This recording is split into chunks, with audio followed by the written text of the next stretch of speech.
Hello everybody, E here. Welcome back to Thursday Theorist. Today we are talking about Dolores Claiborne. I got a little story for you before we jump into the review and the stuff.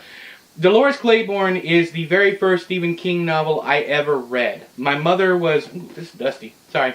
My mother was a member of the Stephen King book club, and she'd get a new book every month, and then when he didn't have a new book, they would send you the old books in order of publication. And they were the bigger size, not like the old book club editions that were smaller. Anyways, Mom would never let me read Stephen King for obvious reasons when I was a kid. She didn't think that it was, acceptable for a child to be reading that kind of thing. So I stole this out of, because I knew the packaging. They paste an envelope to the front of the box, and it's a Stephen King book club. Anyway, so I stole it out of the mail.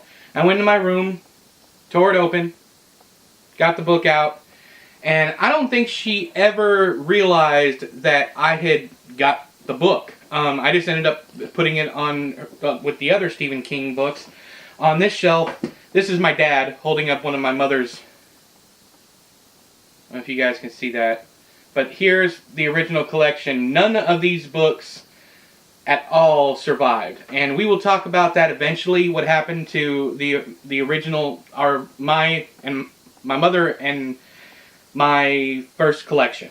Because she ended up passing it down to me. Anywho, so that's Dad holding up a Dumbo blanket, and that's the original collection in the back. Now on to the actual book. After reading Dolores Claiborne for the first time, I fell in love with this author. It was over and done with. Especially the way this is told, I had never read a story like this.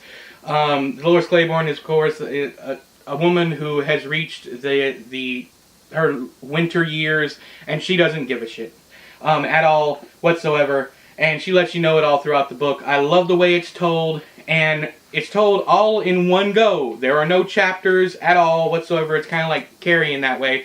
And of course, Carrie's broken up into two parts. But it's all just her talking to the police.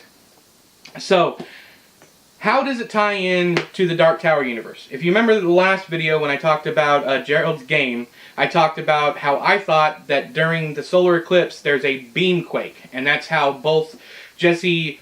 I can't remember what her, Burlington, something like that, and Dolores end up seeing each other. So there's the beamquake, but there's tie-ins other places also. There's a tie-in, the book happens on Little Tall Island, which is also where Storm of the Century and I think the short story Home Delivery take place. In Storm of the Century, they actually mention that Dolores Claiborne's husband's murder or disappearance was island business. Anywho, so if you know of any other connections, leave them down there in the comments below. And until next time, I have been E, you've been you. This has been another Thursday Theorist review. I'll talk to you guys later. Bye-bye!